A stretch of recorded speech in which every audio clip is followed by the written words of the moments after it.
Not sponsored. Okay, so let's start this. Hello, welcome. I'm Wilhelm. So just to get right into it, have you ever told a story from growing up and you thought it was funny and you're telling it to a group of people, then everyone around you starts getting sad? Like you can literally watch their face go from like as you're talking, and then they start apologizing for your childhood. Yeah, apparently that's not normal for everyone. Happened to me a lot. So that's kind of what inspired this series. I was raised in a very conservative Christian homeschool household. And so I decided to do a series of things that I thought were normal growing up, and apparently they're not as normal, or just things that were interesting that I've told other people, and apparently it's just a thing. So I'm going to do a video series on different stuff. Reactions, talking about different aspects of my childhood, which apparently aren't normal.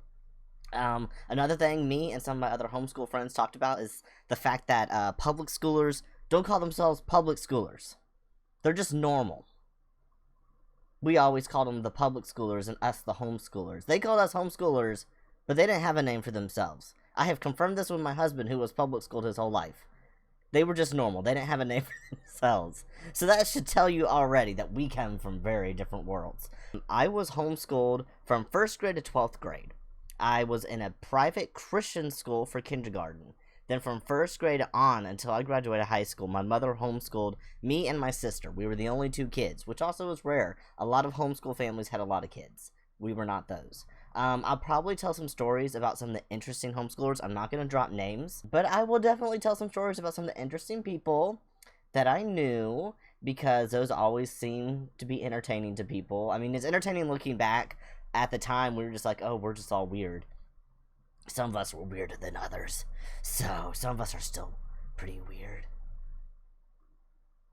Anywho, so yeah, that's what this series is going to be. I hope y'all enjoy it. If you do, like, comment, subscribe, all those fun things that you can do. I'm trying to grow the channel and come up with some cool niche things that I could do, and we're gonna try this and see what goes.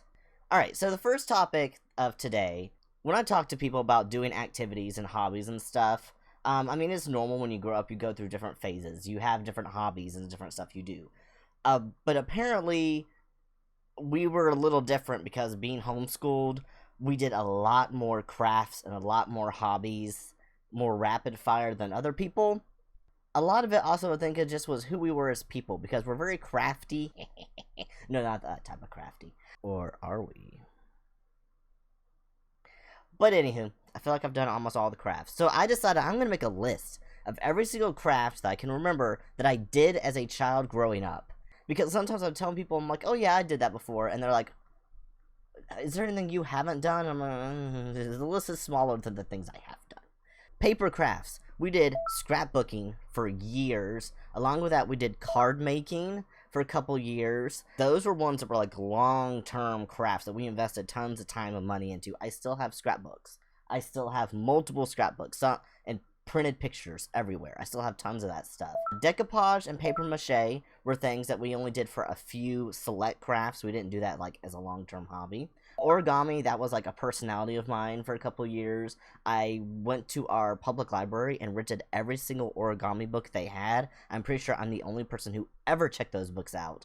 And I made everything I could. I did money origami. Just did every origami I could. I folded napkins. I only know a few things still, but that was my life for years. I'm pretty sure I looked up jobs you could do with origami.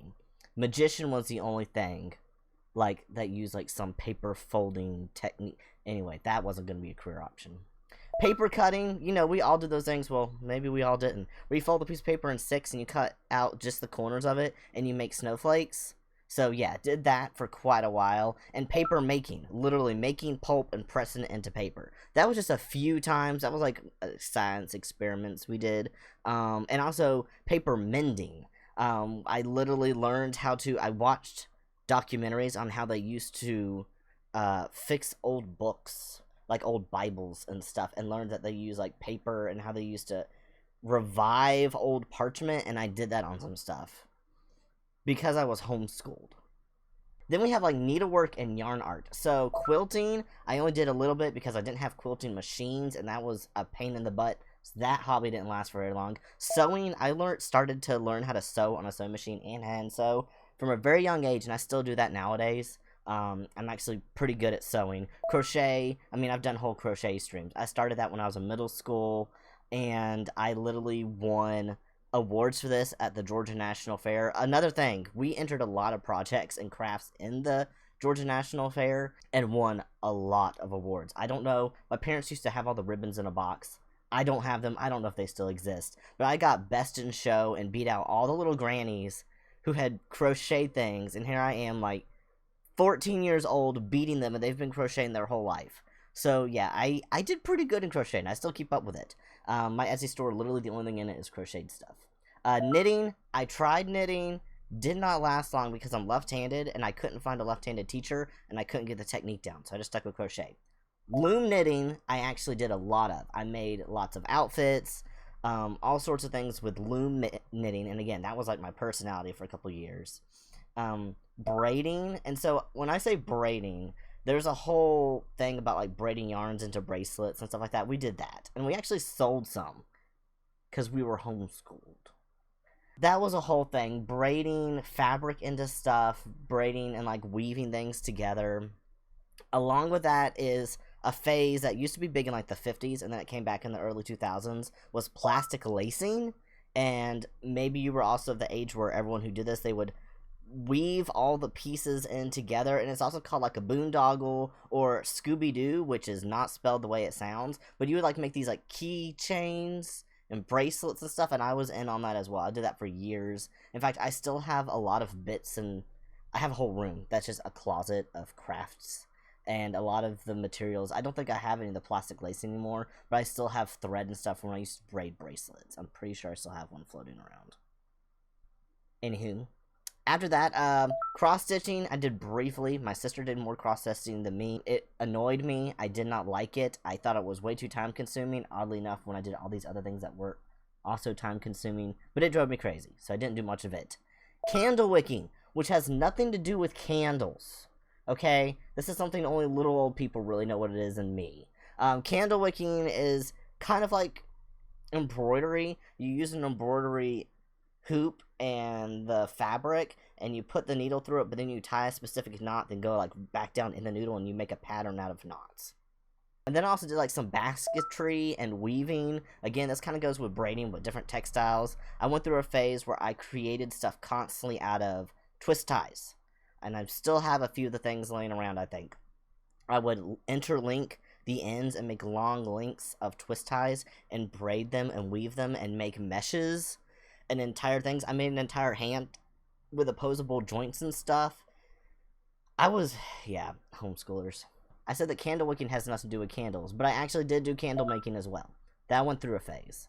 As we did with soap making. Neither of those phases lasted very long. It's something my sister started. I tried it. We did it for a while, to get it for a couple months, spent a lot of money on it, and then we're like, okay, this is not for us. Soap carving, on the other hand, was something we did every year for years. I can remember, and this was also something we did at the Georgia National Fair. So they had soap carving contests, and we would win. We didn't always make first place, but I think I made first place once, and my sister did a couple of times, but I'm talking about these were ornate. You were competing against other kids in your age, but still, some of these kids, and a lot of them also were homeschooled. They were a lot of the 4-H kids as well, and so you know these are crafty kids, okay? We would practice for months leading up to the contest to try to figure out what shape we were going to do. We would literally make patterns that we could take with us, and you could lay it on top of the soap, trace it out, and shape it. And I learned some people would do like inlays where you just carve the top half of the soap down and you still have the base on bottom, and then we do 3D ones. The 3D ones were more impressive and you typically would win, so I tried to do more of those. Besides soap carving, I did other carving, so like carving foam into shapes. That was usually used as part of other crafts. I helped my husband for his final project in engineering school for his undergrad. They made an animatronic dog, and so I helped sew the outside of it and carve foam for his legs and on his face. He turned out absolutely horrifying looking. He was not quite realistic to be realistic, but not quite cartoony enough to be like a cute cartoon. He was more like an animatronic from 1950s amusement or 60s. I don't know how old their amusement park things are. The scary ones, the old scary ones. Okay, that's what it looked like. So I've done that sort of carving. I did a little bit of like wood whittling and stuff when I discovered pocket knives when I was like in high school. Again, those were not didn't turn into be long-term things. Those are just piddling, as my dad would say. Drawing and painting were also things I've done since I was little, and I still do to this day. Not nearly as much as I want to. I feel like my art hasn't come nearly as far as it should. I've done a lot of drawing. I mean, literally publishing online graphic novels and stuff. So I've done a lot of that. Photography as well. I put that in here as a craft because it's an art form similar to drawing and painting. So I did a lot of photography from my first time I got a camera when I was a little kid. We got these little $10 itty-bitty little cameras that only had flash memory inside them. So if they lost battery, they would forget all your pictures and delete themselves, which sucked. But I would take photos. We entered a lot of photos in the fair. I never won anything from my photos, but some of them were actually pretty good. I've had a few published in a magazine.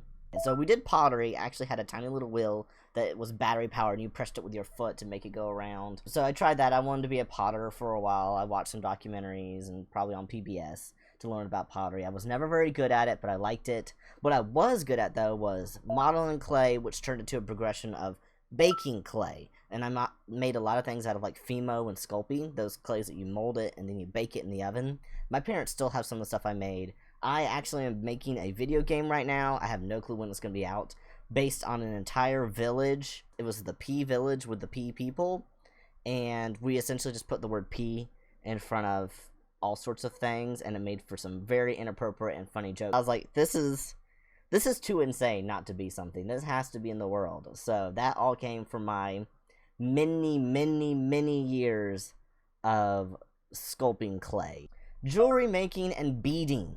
I made earrings. I think I still have some of the earrings I made. I don't really wear any earrings anymore. I tend to get misgendered really bad when I do, even though plenty of cis guys have pierced ears, but, you know, whatever. So I did jewelry making and beading, as in like those little bead shapes you used to put on wires. I remember making these angels, and oddly for some reason we made like chief headdresses. Indigenous little headdresses that were like this big. We were just following a pattern that came out of some magazine. Why did we make them? I don't know. They weren't for an event. Maybe we just thought they looked cool. I think I stuck one on one of my Barbies because it was about the size that fit on her head. But yeah, so I don't know what was up with that. We were homeschooled. So next was balloon twisting, which was kind of a hobby, but it was more my dad's hobby that turned into our hobby in craft because we used to help him. He actually still gets hired to do balloon twisting stuff. I remember being at a church when I was 4 years old and him coming in and making balloon animals. And I'm 30 and he's still doing it. So he's very good at it. I learned a lot of it to help him out when we would go and do things at church and other events. And so I know some of it. I have purposefully forgotten a lot of it because I don't really like working balloons. I don't like the way they feel on my hands and the squeaking. I think that's just some like my autistic tics that I have. And I don't like the sound of them popping. Not at all. Cake decorating. We were huge into cake decorating for years. We entered them in the fair, won first place quite a few times. We were actually excellent. We beat out all the other cakes. We were kids doing things that looked like professional. You would pay hundreds of dollars for these cakes. I still do a little bit of cake decorating. I'm not nearly as good as I used to be because I'm out of practice. I occasionally will make things. I've posted a few pictures on my Discord for like people's birthday cakes and stuff. I don't really like cooking and I don't really like baking, so that's why I don't do too many cakes. But decorating part of them is fun, except the fact that we live in Georgia and it's so hot and humid that all the icing wants to melt because I like working with buttercream. I think if I'm going to make something, I want it to taste good, and that's my favorite icing. So I use it and of course it melts. But I am really good at making roses. So the last thing I had on my list, because I've been trying to think of what all I've done, is recycled crafts and repurposing. I'm talking about things, repurposing anything from like toilet paper holders and stuff into other things, making little inventions out of them. And I don't really know how to classify this in a different art form, so that's why I'm just calling it recycled crafts.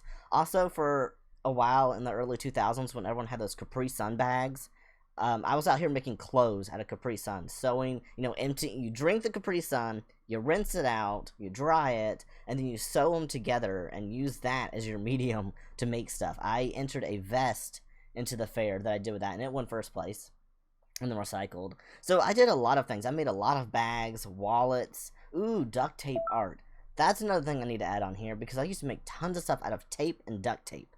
I used to create just anything. All sorts of things. I think my dad still has a wallet I made him when I was in middle school out of tape. I went for years, I made things out of duct tape.